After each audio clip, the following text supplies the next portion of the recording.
আসসালামু আলাইকুম ভিউয়ার্স, এই ভিডিওতে আমি প্রেজেন্ট কন্টিনিউয়াস টেন্স নিয়ে আলোচনা করব। তো প্রেজেন্ট কন্টিনিউয়াস টেন্সের বাংলা অর্থ হচ্ছে চলমান বা ঘটমান বর্তমান কাল, মানে কোনো কিছু চলছে, চলমান রয়েছে এমনটা বোঝাতেই প্রেজেন্ট কন্টিনিউয়াস টেন্স। তো ভিউয়ার্স, প্রেজেন্ট কন্টিনিউয়াস টেন্সের স্ট্রাকচারটা আপনারা দেখতে পাচ্ছেন। এটা একেবারেই সহজ, এটা প্রত্যেকটা স্টুডেন্ট খুব সহজেই বুঝতে পারবে। যে প্রথমে হচ্ছে সাবজেক্ট, যে কাজটা করে সাবজেক্ট প্লাস এখানে বি ভার্ব আছে অ্যামিজার, প্লাস হচ্ছে ভার্বের মূল ফর্ম মানে প্রেজেন্ট ফর্ম যেটা ভি1, তারপরে হচ্ছে আইএনজি যুক্ত হবে। যতগুলো কন্টিনিউয়াস টেন্সে আছে মূল ভার্বের সাথে আইএনজি যুক্ত হবে।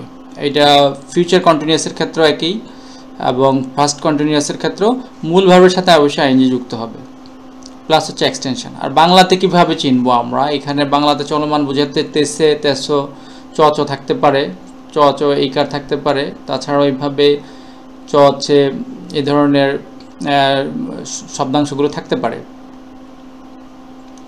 তো ভিউয়ার্স, আমরা কয়েকটা এক্সাম্পল দেখাইছি, আপনারা দেখতে পাচ্ছেন স্ক্রিনে। যে প্রথমে হচ্ছে যে আমি ফুটবল খেলিতেছি, মানে এটা জিনিস চলমান আছে, ফুটবল খেলাটা চলমান আছে এখানে। তো এটার আমাদের কিভাবে এটা আমরা ট্রান্সলেশনটা করব? যেমন প্রথমে সাবজেক্ট কে কাজ করে, আমি ফুটবল খেলে, আমি খেলি। তো এখানে তারপরে এখানে নিয়ম অনুযায়ী আমাদের স্ট্রাকচার অনুযায়ী অ্যামিজার যে কোনো একটা ভার্ব, যে কোনো একটা অক্সিলারি ভার্ব বসবে, বি ভার্ব বসবে। তো আমরা এখানে আই সাথে এম, তো এই অক্সিলারি ভার্বের ব্যবহার নিয়ে আমরা পূর্ব আলোচনা করেছি। তো অক্সিলারি ভার্ব যেমন আই সাথে এম বসবে, তারপরে মূল ভার্ব প্লে মানে খেলতেছি, খেলা ইংরেজি হচ্ছে প্লে, তার সাথে আইএনজি যুক্ত হয়েছে। তারপরে হলো অবজেক্ট বা এক্সটেনশন, যেটাই কি খেলি, ফুটবল।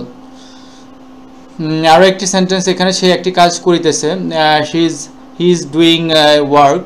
তো এই ক্ষেত্রেও হির সাথে ইজ বসবে, থার্ড পারসন সিঙ্গুলার হলে ইজ বসবে, আর প্লুরালের ক্ষেত্রে বা সেকেন্ড পারসন অথবা প্লুরালের ক্ষেত্রে আর বসবে। যেমন দে আর রিডিং দ্য হোলি কোরআন, তারা পবিত্র কোরআন পড়ছে বা তেলাওয়াত করছে। তারপর ইউ আর লিসনিং মিউজিক, তুমি গান শুনছ। তো এইখানে আমরা দেখতে পাচ্ছি যে you second person, singular plural উভয়ের ক্ষেত্রে আর বসবে, এবং আর প্লুরালের ক্ষেত্রে তো সবসময় সাবজেক্ট যদি প্লুরাল হয় সবসময় এখানে আর বসবে। তো বিয়ার্স, পরবর্তী স্ট্রাকচারটা আমরা দেখি।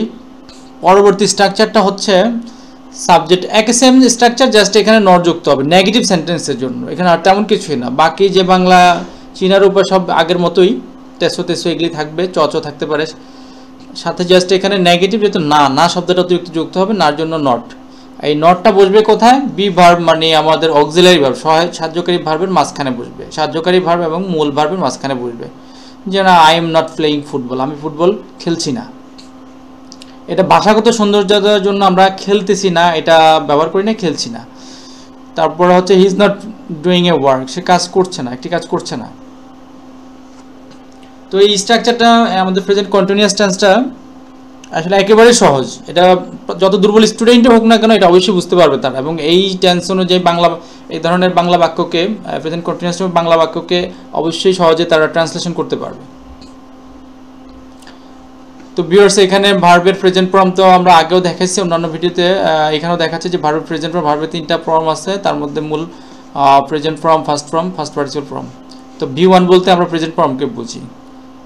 আর এখানে আমাদের বি ভার্বের প্রেজেন্ট ফর্ম, আমরা যে বি ভার্ব ব্যবহার করছি কন্টিনিউয়াসে, প্রেজেন্ট কন্টিনিউয়াসের ক্ষেত্রে, আর ফার্স্ট কন্টিনিউয়াসের ক্ষেত্রে যে বি ভার্ব ব্যবহার সেটা হচ্ছে ওয়াজ ওয়্যার, আমরা পরবর্তী ভিডিওতে আলোচনা করব। আর আমাদের সিঙ্গুলার প্লুরালের ক্ষেত্রে যে সাবজেক্ট যদি, যেমন সিঙ্গুলারের ক্ষেত্রে হচ্ছে ফার্স্ট পারসন, মানে ফার্স্ট পারসন হচ্ছে আই সাথে এম বসে, সেকেন্ড পারসনের সাথে আর বসবে, আর থার্ড পারসনের ক্ষেত্রে ইজ বসবে। আর প্লুরাল যদি হয় তাহলে অবশ্যই সব ক্ষেত্রেই আর বসবে। তো ভিউয়ার্স, আশা করি আপনারা বুঝতে পারছেন। কোনো মন্তব্য থাকলে কমেন্টসে জানাতে পারেন।